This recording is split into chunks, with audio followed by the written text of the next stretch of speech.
Hello students, कैसे हो आप सब। उम्मीद कर रहे हैं कि आपको क्लासेस में से जो पार्ट अपन दे रहे हैं, आपको जो मटेरियल प्रोवाइड अपन करवा रहे हैं वो आपको समझ में आ रहा होगा। अब तक हमने डिस्कस किया था यूनिट नंबर 3 से एल्केन की प्रिपरेशन मेथड और उनकी फिजिकल प्रॉपर्टीज़। साथ में कुछ केमिकल रिएक्शंस भी अपने मेंशन की थी कि किस तरह से ये रिएक्शंस को प्रोसीड करते हैं।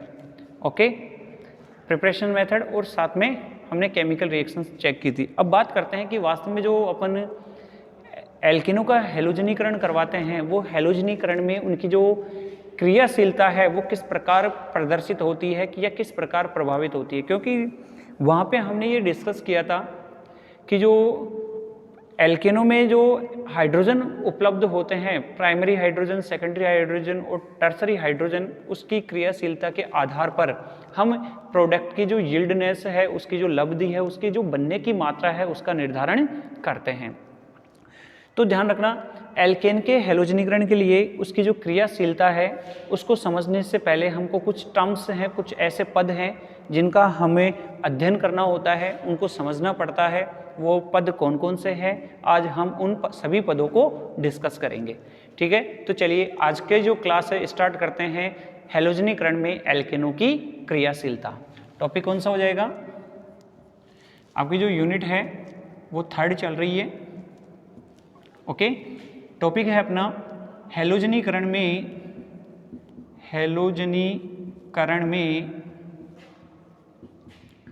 एल्केनों की क्रियाशीलता। तो अपन क्या कह सकते हैं कि वास्तव में जब एल्केनों का हैलोजनीकरण करवाया जाता है और उनकी क्रियाशीलता और स्थायित्व को समझने से पहले हमको क्या करना पड़ता है, उसकी क्रियाविधि के कुछ पदों को समझना पड़ता है। अब वो पद कौन कौन से हैं, तो उन पदों के लिए हम पहली बात करते हैं। कुछ पद है तो यहाँ पे मैं एक एक को करके एक बार सबको मेंशन कर देता हूँ। पहला पद होता है अभिक्रिया ऊष्मा। पहला पद क्या होता है? अभिक्रिया ऊष्मा। दूसरा पद होता है सक्रियण ऊर्जा। तीसरा पद होता है संक्रमण अवस्था कह सकते हैं या फिर मध्यवर्ती कह सकते हैं। तो तीसरा जो पद है वो मध्यवर्ती है। चौथा है संक्रमण अवस्था।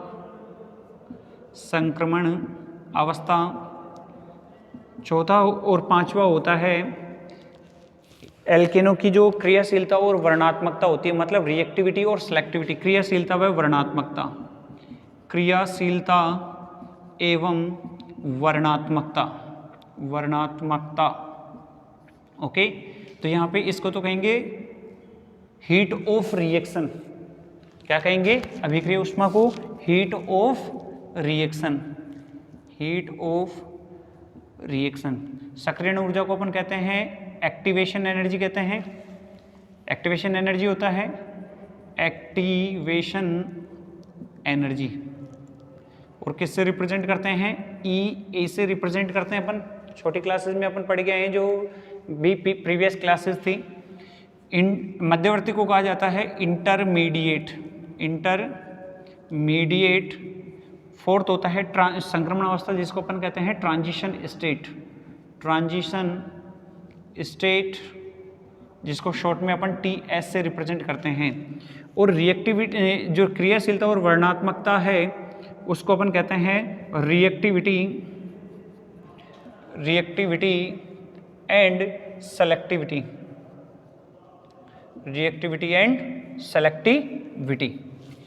तो ये क्रियाशीलता को समझने से पहले अपन को ये 5 पॉइंट अपन को ये समझने होंगे। इनकी जो क्रियाशीलता है हैलोजनों की, हैलोजनीकरण में एल्केनों की, वो किस प्रकार प्रभावित होती है।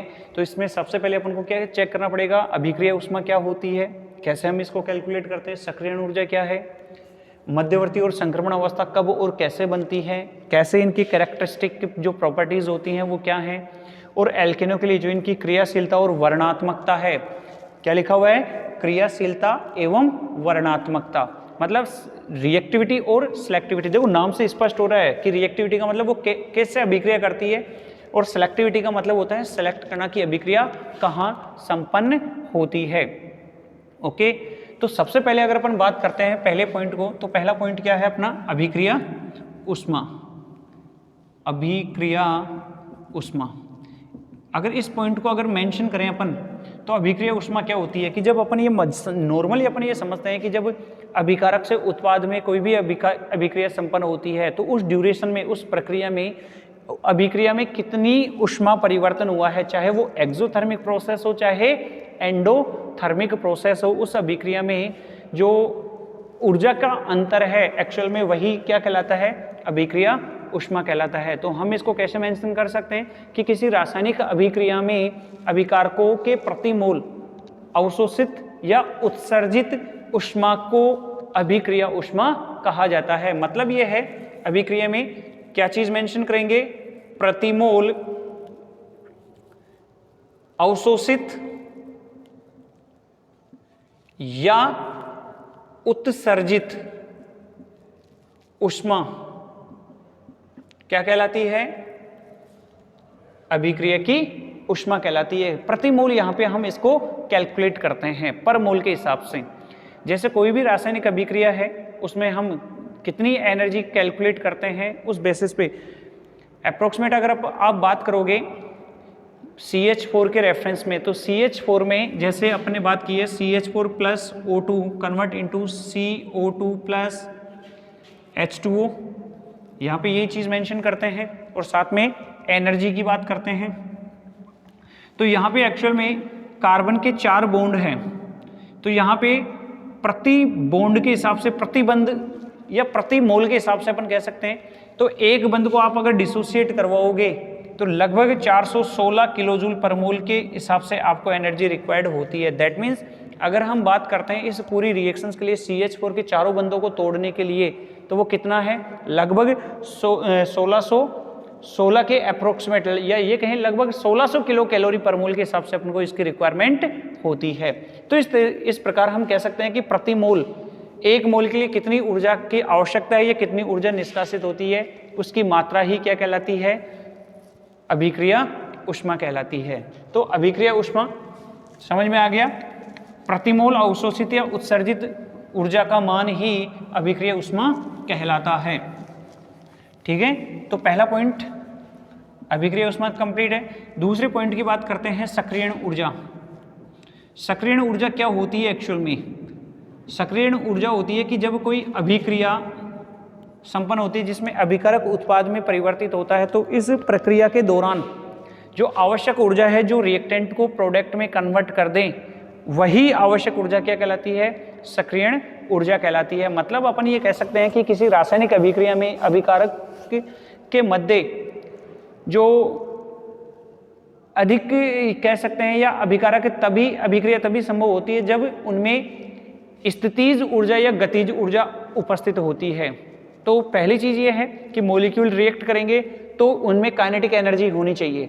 वो काइनेटिक एनर्जी, वो गतिज ऊर्जा पहले किस में चेंज होती है, स्थितिज ऊर्जा में, और स्थितिज ऊर्जा को ही हम एक्टिवेशन एनर्जी के तौर पर यूज कर सकते हैं। कि कैसे, कि पहली चीज यह है कि कोई भी रासायनिक अभिक्रिया तभी संपन्न होती है जब उस मॉलिक्यूल में गतिज ऊर्जा या स्थितिज ऊर्जा उपस्थित हो। इसके बाद क्या कह सकते हैं अपन कि वो गतिज ऊर्जा है वो स्थितिज ऊर्जा में कन्वर्ट होती है, और उसके बाद हम कह सकते हैं कि वह न्यूनतम ऊर्जा जो किसी अभिकारक अणु को उत्पाद में परिवर्तित होने के लिए आवश्यक होती है क्या कहलाएगी, एक्टिवेशन एनर्जी कहलाती है या गतिज ऊर्जा सक्रियण ऊर्जा कहलाती है। तो यहां से अपन कह सकते हैं वह आवश्यक ऊर्जा जो किसी अभिकारक को उत्पाद में बदलने के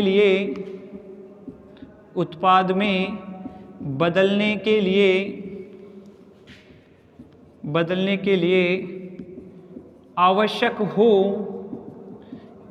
सक्रियण ऊर्जा कहलाती है, एक्टिवेशन एनर्जी कहलाती है, सक्रियण ऊर्जा कहलाती है।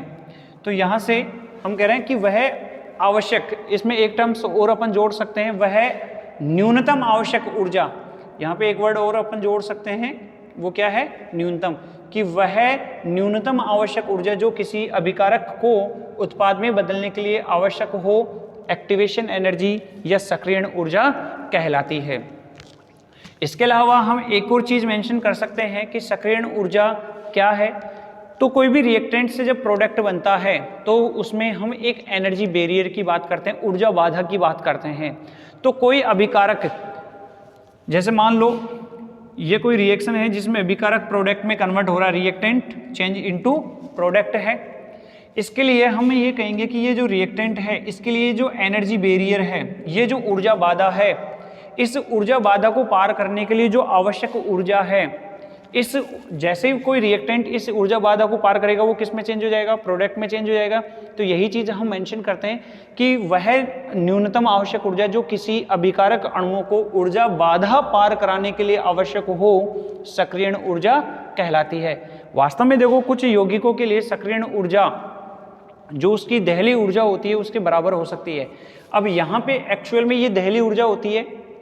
इस दहली ऊर्जा में जैसे मान लो कोई मॉलिक्यूल है वो यहीं पे 0 पे है, तो उस मॉलिक्यूल के लिए पूरा एनर्जी बाधा है, पैसिव मॉलिक्यूल है, पैसिव का मतलब निष्क्रिय है, वो रिएक्ट नहीं कर रहा।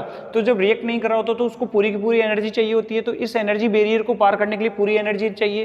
तो इस पर्पज में हम इस एनर्जी बैरियर को क्या कह देते हैं कि एक्टिवेशन एनर्जी के बराबर उस मॉलिक्यूल को ऊर्जा की आवश्यकता होती है। तो हम यहाँ पे क्या कह रहे हैं, सक्रियण ऊर्जा क्या है कि वह न्यूनतम आवश्यक ऊर्जा जो किसी अभिकारक अणु से उत्पाद बनने के लिए ऊर्जा बाधा पार कराने के लिए जरूर आवश्यक हो, सक्रियण ऊर्जा कहलाती है। तो सिंपल सा कंसेप्ट है सक्रियण ऊर्जा का कि एनर्जी रिएक्टेंट को प्रोडक्ट में कन्वर्ट करने के लिए आवश्यक न्यूनतम ऊर्जा सक्रियण ऊर्जा कहलाती है। अब बात करते हैं कि सक्रियण ऊर्जा को, जो सक्रियण ऊर्जा के आधार पर हम किसी अभिक्रिया में ऊष्माक्षेपी और ऊष्माशोषी पदों को हम निर्धारित कर सकते हैं कि कौन सा पद ऊष्माक्षेपी पद होता है और कौन सा पद ऊष्माशोषी होता है। तो हम कहेंगे ऊष्माक्षेपी अभिक्रियाओं के लिए सक्रियण ऊर्जा का मान।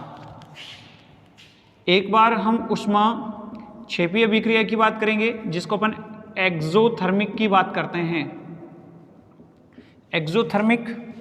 और दूसरी जो पद होता है वो होता है ऊष्माशोषी, ऊष्माशोषी, इसको कहते हैं अपन एंडोथर्मिक, एक्सोथर्मिक और एंडोथर्मिक।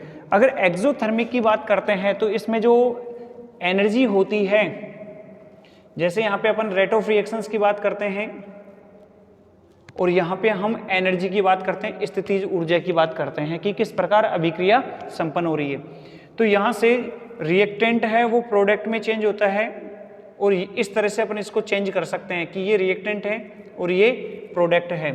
इसके बीच में ये जो एनर्जी डिफरेंस आता है रिएक्टेंट और प्रोडक्ट के मध्य, ये निर्धारित करता है, इसको अपन डेल एच कहते हैं।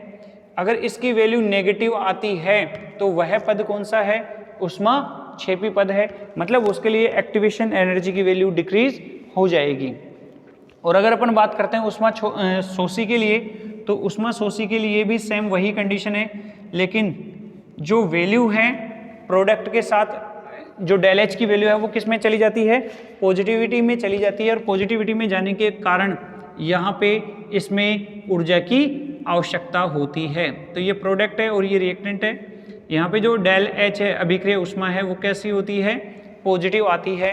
तो उस कंडीशन में वो अभिक्रिया कौन सी हो जाती है, ऊष्माशोषी हो जाती है। तो यहाँ से सक्रियण ऊर्जा के रेफरेंस में हम दो पदों को निर्धारित करते हैं, एक पद ऊष्माक्षेपी अभिक्रिया का होता है और एक पद ऊष्माशोषी अभिक्रिया का होता है। क्लियर है। अगर हम बात करते हैं इनके लिए रिएक्टेंट और प्रोडक्टों के लिए, तो हम ये कहते हैं कि जो एक्टिवेशन एनर्जी अगर कम होगी तो अभिक्रिया तीव्र गति से संपन्न होती है, और अगर एक्टिवेशन एनर्जी का मान अगर ज़्यादा है, मतलब बाधा अगर ज़्यादा है, तो अभिक्रिया डेफिनेटली स्लो होती है। अब इसको कुछ इस तरह से मान सकते हैं कि जैसे मान लो कोई अपने पास दो रास्ते हैं जिसमें एक पे कम ऊंचाई है और एक में ज़्यादा है, तो ये बताओ आपकी स्पीड जो ऊंचाई कम है, जहाँ पे स्लोप कम है वहाँ स्पीड बढ़िया रहेगी, बजाय किसके कि जहाँ पे स्लोप ज़्यादा है। तो तो दोनों ही परिस्थितियों में हम क्या करेंगे, अगर एनर्जी ज़्यादा है तो रिएक्शन को, या ये कहें कि रिएक्शन स्लो हो जाती है क्योंकि उसके लिए आवश्यक ऊर्जा की मात्रा ज़्यादा होती है। तो सामान्यतः अपन कहेंगे कि अगर एक्टिवेशन एनर्जी का मान कम है तो अभिक्रिया तीव्र गति से संपन्न होती है, और एक्टिवेशन एनर्जी का मान ज़्यादा होने पर अभिक्रिया स्लो स्पीड से संपन्न होती है। तो ये दूसरा पत्ता हमारा सक्रियण ऊर्जा, इसको हम किस तरह से एक्सप्लेन करते हैं, ये ऊष्माक्षेपी और ऊष्माशोषी के आधार पर निष्कर्ष या प्रदर्शित कर सकते हैं।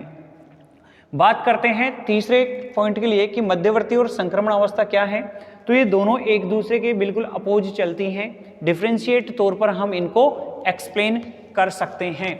तो नेक्स्ट जो पॉइंट होगा हैलोजनीकरण में एल्केनों की क्रियाशीलता, उसमें जो तीसरा और चौथा पॉइंट है हम इसको साथ एक्सप्लेन करेंगे, इनमें डिफरेंशिएट करते हुए कि कैसे हम मध्यवर्ती और संक्रमण अवस्था को प्रोसीड करते हैं और कैसे इसको हम एक्सप्लेन करते हैं। तो यहाँ से हम क्या डिस्कस कर रहे हैं, जो थर्ड और फोर्थ पॉइंट है, पहला है मध्यवर्ती इंटरमीडिएट, जिसको अपन कहते हैं IM इंटरमीडिएट, और दूसरा पद कौन सा है, संक्रमण अवस्था, संक्रमण अवस्था। इसको अपन क्या कह रहे थे, ट्रांजिशन स्टेट TS। ओके, तो सबसे पहले तो अपन बात करते हैं कि संक्रमण अवस्था क्या है। संक्रमण अवस्था एक ऐसी अवस्था होती है जिसमें अभिकारक के पुराने बंध ना तो पूरी तरह से टूट पाते हैं और उत्पाद के नए बंध ना ही पूरी तरह से बन पाते हैं। तो यहाँ पे ध्यान रखना, मध्यवर्ती क्या है कि जब अभिक्रिया एक से अधिक पदों में संपन्न होती है तो उस प्रक्रिया के दौरान मध्यवर्ती का निर्माण होता है। तो मध्यवर्ती कब बनता है, जब अभिक्रिया 2 पदों में संपन्न होती है। जब अभिक्रिया 2 से अधिक पदों में संपन्न होती है, 2 या 2 से अधिक पदों में संपन्न होती है तो IM का निर्माण होता है, इंटरमीडिएट का निर्माण होता है। लेकिन ध्यान रखना, संक्रमण अवस्था के लिए अभिक्रिया में जरूरी नहीं है कि एक से अधिक पद हो। अगर अभिक्रिया एक पद में संपन्न हो रही है, जैसा कि होता है कोई भी केमिकल रिएक्शन हो, अगर मल्टी स्टेप्स में नहीं होती तो डेफिनेटली सिंगल स्टेप में रिएक्शन होती है। तो हमेशा ध्यान रखना, किसी भी केमिकल रिएक्शंस में, किसी भी, चाहे वो मल्टी स्टेप्स हो चाहे सिंगल स्टेप्स रिएक्शन हो, उसमें हमेशा TS का निर्माण होता है, संक्रमण अवस्था बनती है। तो यहाँ पे प्रत्येक रासायनिक अभिक्रिया में TS का निर्माण होता है। प्रत्येक रासायनिक अभिक्रिया में TS का निर्माण होता है।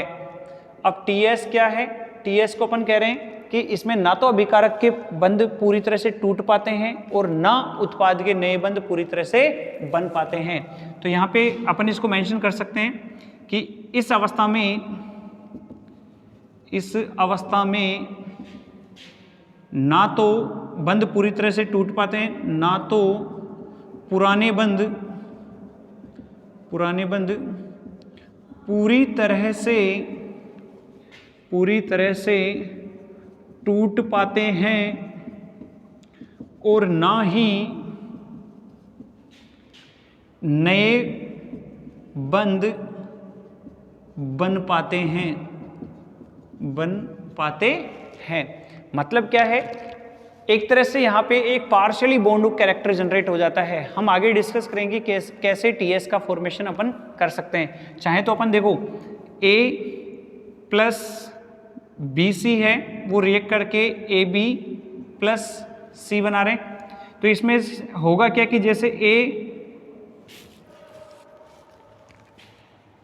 या ये कहें, चलो A प्लस BC के हिसाब से मान लो आप। तो मैकेनिज्म की जब अपन बात करते हैं तो जैसे B प्लस C है, B प्लस C है, वो फॉर्मेशन करते हैं किसका, सॉरी B एंड C है, ये BC है, वो B प्लस और C माइनस का फॉर्मेशन कर सकते हैं। आप चाहो तो इसको माइनस कह दो, C माइनस के फॉर्म में आ जाएगा। जैसे ही B प्लस बनेगा, ये A माइनस इसके साथ रिएक्ट करेगा और फॉर्मेशन कर लेता है AB का। तो यहाँ पे देखो जो इंटरमीडिएट हैं वो सामान्यतः धनायन और ऋणायन का फॉर्मेशन करती हैं या मुक्त मूलक का निर्माण करती हैं। 3 अवस्थाएं बन सकती है, धनायन बना सकती हैं, ऋणायन का फॉर्मेशन कर सकती हैं या फ्री रेडिकल या मुक्त मूलक का निर्माण कर सकती हैं। लेकिन जब यहाँ पे ये मल्टी स्टेप्स में है, मल्टी स्टेप्स का मतलब एक से अधिक पद में है, यहाँ पे अगर अपन डिस्कस करते हैं इसको तो जैसे A प्लस B C है, इसको कन्वर्ट करना है एज ए TS, तो यहाँ पे A और B के ना तो पूरी तरह से बन पा रहे हैं और ना C और B के बंद पूरी तरह से टूट पा रहे हैं। तो ये तो क्या बन रही है यहाँ पे IM इंटरमीडिएट और ये क्या बन गई है TS बन जाती है। लेकिन ध्यान रखना अभिक्रिया में जो TS बनती है वो अधिकतम ऊर्जा वाली होती है। यह अवस्था या अधिकतम ऊर्जा रखती है, ये कह सकते हैं अधिकतम ऊर्जा होती है। और अधिकतम ऊर्जा होने से ये क्या हो जाती है अस्थायी एवं क्षणिक होती है, मतलब कुछ समय के लिए बनती है, क्षणिक होती है। लेकिन अगर हम मध्यवर्ती की बात करते हैं तो मध्यवर्ती हमेशा इसकी ऊर्जा प्रथम TS से कम होती है, मतलब ये है कि जब अभिक्रिया एक से अधिक पदों में संपन्न होगी तो डेफिनेटली पहले पद में भी TS बनेगी, दूसरे पद में भी TS बनती है, तीसरे पद में भी TS बनती है। लेकिन इस दौरान अभिक्रिया में जो इंटरमीडिएट बनेगा उसकी ऊर्जा हमेशा TS ट्रांजिशन स्टेट से हमेशा कम होती है, वो भी केवल पहली से, हो सकता है दूसरे से ज़्यादा हो लेकिन पहली जो ट्रांजिशन स्टेट है उससे कम होती है। तीसरी, अगर ऊर्जा कम है तो ये कैसी हो सकती है स्थायी होती है। हालांकि स्टेबलाइजेशन की बात करते हैं, जैसे केटाइन और एनाइन बनते हैं, कार्बो को धनाइन और कार्ब ऋणाइन, उनकी स्टेबिलिटी ऑर्डर हम चेक करते हैं। इंडक्टिव इफेक्ट, रेजोनेंस इफेक्ट, बहुत सारे हाइपर कॉन्जुगेशन इफेक्ट वगैरह हैं, उन सभी प्रभावों के द्वारा उसके स्टेबिलिटी चेक करते हैं। बट नॉर्मली चूंकि ऊर्जा कम होती है इसलिए ये स्थायी होती हैं। तो ये कुछ ऐसे कैरेक्टर हैं जिनके द्वारा हम मध्यवर्ती और संक्रमण अवस्था को प्रदर्शित कर सकते हैं। इसके लिए एक छोटा सा डायग्राम हम निर्धारित करेंगे, एक डायग्राम बनाते हैं कि कैसे हम TS और इंटरमीडिएट को प्रदर्शित करें, कि जब अभिक्रिया एक पद में संपन्न हो तो किस प्रकार बनाते हैं, कि किस प्रकार इसको प्रदर्शित कर सकते हैं, और अभिक्रिया अगर एक से अधिक पदों में संपन्न होती है तो किस प्रकार प्रदर्शित करते हैं। तो यहाँ से एक डायग्राम, 2 डायग्राम बना रहे हैं अपन, उसको चेक करना कि जैसे मान लो अभिक्रिया है वो इस तरह से संपन्न हो रही है, तो ये जो उच्चतम ऊर्जा वाली अवस्था है ये कहलाती है TS ट्रांजिशन स्टेट। लेकिन अगर इंटरमीडिएट की बात करते हैं कोई भी अभिक्रिया, अब देखो ये रिएक्शन एक ही पद में संपन्न हो रही है, केवल एक बार में रिएक्टेंट प्रोडक्ट में कन्वर्ट हो गए डायरेक्ट। लेकिन कई बार अभिक्रिया कैसे होती है, इस तरह से अभिक्रिया संपन्न होती है। तो इस अभिक्रिया में देखो ये जो उच्चतम ऊर्जा वाली अवस्था है ये कहलाती है TS फर्स्ट, ये कहलाती है TS सेकंड और ये कहलाती है TS थर्ड। इसका मतलब अभिक्रिया 3 पदों में संपन्न हो रही है। अब यहाँ पे 2 TSO के मध्य ये जो अवस्था है ये कहलाती है इंटरमीडिएट। फिर यहाँ से क्या बन जाएगा इंटरमीडिएट। मतलब ये है कि जो 2 TS अवस्थाएं होती हैं, 2 ट्रांजिशन स्टेट की अवस्थाएं होती है, उनके मध्य क्या बनती है, हमेशा मध्यवर्ती या इंटरमीडिएट का निर्माण होता है। और इंटरमीडिएट की ऊर्जा फर्स्ट TS से हमेशा कम होता है। जरूरी नहीं है कि इससे हो, यह अभिक्रिया अगर यहाँ से संपन्न होती डायरेक्ट यहाँ से आ जाती तो हम कह सकते हैं कि उसकी ऊर्जा सेकंड TS से ज़्यादा हो सकती है। जैसे एक छोटा सा एक डायग्राम और बना लेते हैं, इस तरह से अपन बनाएं तो ये इस तरह से अपन इसको रिप्रेजेंट कर सकते हैं। ये TS, ये इंटरमीडिएट और ये TS का निर्धारण अपन कर सकते हैं। तो इस तरह से जो तीसरा और चौथा पॉइंट था मध्यवर्ती और संक्रमण अवस्था अपन ने डिस्कस किया है। इसके बाद जो लास्ट टॉपिक बचा है क्रियाशीलता में, इनकी क्रियाशीलता और वर्णात्मकता, दैट मीन्स रिएक्टिविटी और सिलेक्टिविटी, वो हम नेक्स्ट वीडियो में डिस्कस करने वाले हैं। ओके, तब तक आप इनको एक बार चेक करो, पढ़िए और आराम से प्रिपरेशन कीजिए।